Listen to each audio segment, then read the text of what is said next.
Physics class 12 का topic है।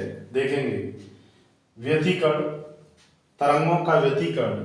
इससे पहले टॉपिक पढ़ा था व्यतिकरण। व्यतिकरण किसे कहते हैं? व्यतिकरण में बताया गया था, इससे पहले पढ़ा था व्यतिकरण।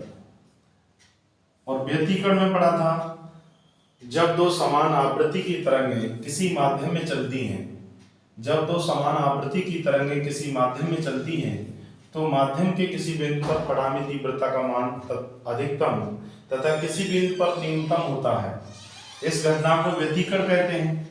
उसी बात को मैथमेटिकल गणितीय रूप समझाया गया, उसी को आगे बढ़ाते हुए जो हमने पढ़ा है गणितीय रूप उसी को आगे बढ़ा रहे हैं।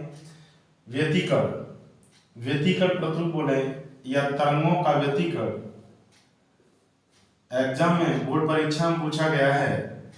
यंग का द्विरेखा चित्र प्रयोग किसे कहते हैं समझाइए, अतः व्यतिकरण प्रतिरूप किसे कहते हैं। इसे देखिए, इसमें क्या लिखते हैं?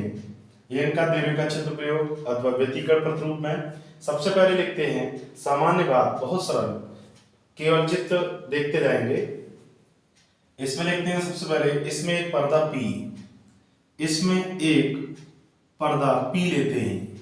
ध्यान से देखें, इसमें एक पर्दा P लेते हैं, इसमें एक रेखा छिद्र S होता है। रेखा छिद्र S से या पर्दा P से कुछ दूरी पर एक दूसरा पर्दा Q लेते हैं। पर्दा P से कुछ दूरी पर एक दूसरा पर्दा Q लेते हैं जिसमें दो रेखा छिद्र S1 व S2।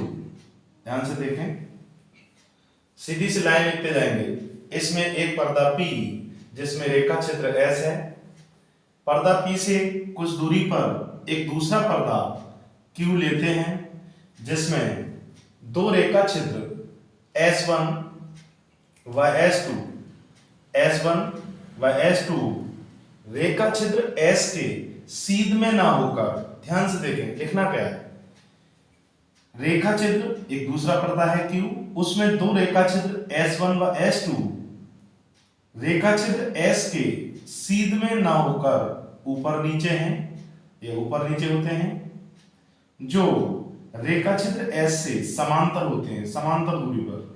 ये वाली जो दूरी है कैसी है? समान। अंतर कैसा है? समान। अगर यहां से इसका अंतर निकालें S से S1 का और S से S2 का अंतर निकालें तो दोनों कैसे आएंगे? बराबर। तो समझ गए, एक पर्दा P लिया, उससे कुछ दूरी पर एक दूसरा पर्दा Q लिया, पर्दा P में एक रेखा छिद्र था, दूसरा पर्दा Q है, उसमें दो रेखा छिद्र S1 व S2 हैं जो S की सीध में ना होकर ऊपर नीचे हैं। अब देखिए, यहां से प्रकाश निकलेगा और यहां से प्रकाश निकलने के बाद इस पर्दा Q पर पड़ेगा तो दो भागों में बढ़ जाएगा, S1 व S2 पड़ेगा, एक नए प्रकाश स्रोत का काम करेंगे दोनों। S1 से प्रकाश निकल रहा है। अब यहां से देखें, प्रकाश जो दिखाया जा रहा है ये कंटिन्यूअस, ध्यान से देखें, ये कंटिन्यूअस दिखाई जा रही है लाइन इस तरह से, और दूसरी लाइन है डॉटेड, कंटिन्यूअस और डॉटेड। ये कंटिन्यूअस के रूप में, फिर डॉटेड, फिर कंटिन्यूअस, फिर डॉटेड, फिर कंटिन्यूअस, फिर डॉटेड। ऐसे ही दूसरे से निकलेगा, जैसे यहां निकला है डॉटेड और कंटिन्यूअस के रूप में, ऐसे यहां से निकला continuous, dotted, continuous, dotted, continuous, dotted.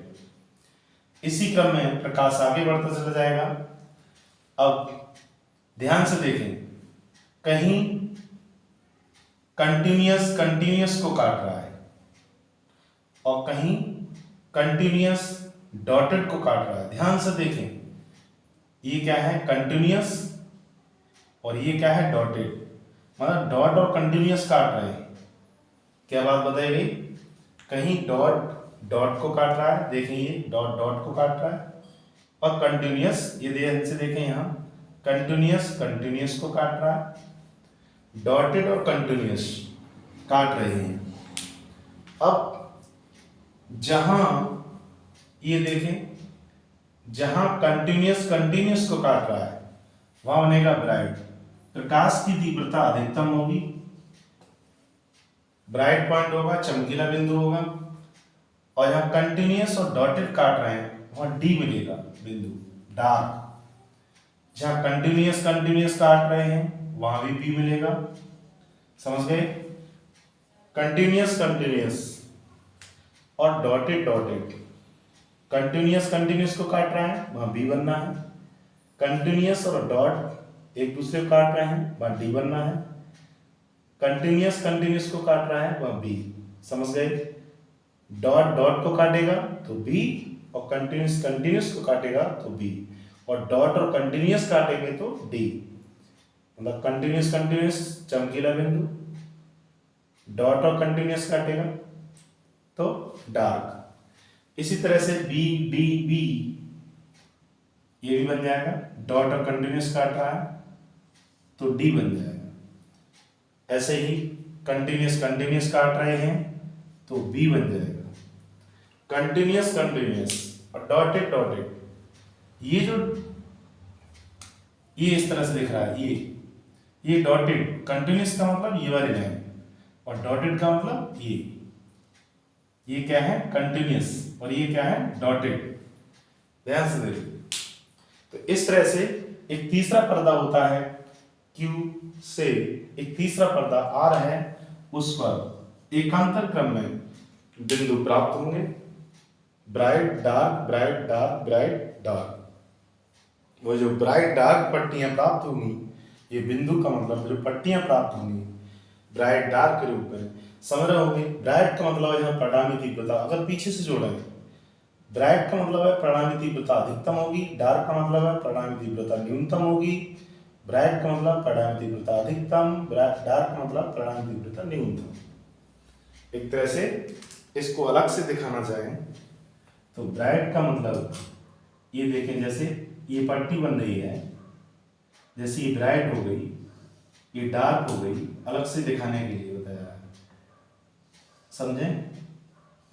इस तरह से ये ब्राइट हो गई तो ये डार्क हो गई, ये ब्राइट हो गई फिर ये डार्क हो गई, ब्राइट डार्क ब्राइट फिर डार्क। समझ गए होंगे? कहने का मतलब ब्राइट का मतलब चमकीला, दीप्त, दो क्रमागत दीप्त के बीच एक अदीप्त आएगी, और दो क्रमागत अदीप्त के बीच एक, ये अदीप्त है, अदीप्त डार्क, दो क्रमागत अदीप्त के बीच एक दीप्त है, और दो क्रमागत दीप्त के बीच एक अदीप्त। अगर दो अदीप्त कहेंगे तो एक दीप्त आएगा, और दो दीप्त कहेंगे, ये दोनों दीप्त हो गई चमकीली, तो एक डार्क। ऐसे ही अगला टॉपिक आएगा फ्रिंज की चौड़ाई। अगर फ्रिंज की चौड़ाई को कहेंगे तो फ्रिंज की चौड़ाई किसे कहते हैं, यही फ्रिंज बन जाएंगे आगे चल के। अगर फ्रिंज की चौड़ाई कहेंगे, पूछा जाएगा, तो क्रमागत दो दीप्त, ब्राइट का मतलब दीप्त, ब्राइट का मतलब दीप्त, और डार्क का मतलब अदीप्त। तो दो दीप्त के बीच जो दूरी होगी वो क्या होगी? फ्रिंज की चौड़ाई। क्रमागत दो दीप्त के बीच जो चौड़ाई होगी वो फ्रिंज की चौड़ाई होगी, क्रमागत दो अदीप्त के बीच की दूरी फ्रिंज की चौड़ाई होगी। फ्रिंज की चौड़ाई का मतलब, फ्रिंज की चौड़ाई दो तरीके से बता सकते हैं, दो क्रमागत दीप्त फ्रिंजों के बीच की दूरी, या दो क्रमागत अदीप्त फ्रिंजों के बीच की दूरी क्या कहलाएगी? फ्रिंज की चौड़ाई। तो ये क्या है? व्यतिकर्ण प्रतिरूप। ये जो हमें प्रतिरूप प्राप्त हो रहा है ये क्या है? व्यतिकर्ण प्रतिरूप। दीप्त अदीप्त दीप्त अदीप्त जो पट्टियां प्राप्त हो रही है इसी को क्या कहेंगे? व्यतिकर्ण प्रतिरूप। अब अगर बात कही जाए फ्रिंजों के बनने का तरंग सिद्धांत द्वारा व्याख्या अथवा यंग के प्रयोग का सिद्धांत, इसमें एक रेखा क्षेत्र S1 S2 अभी सुना था।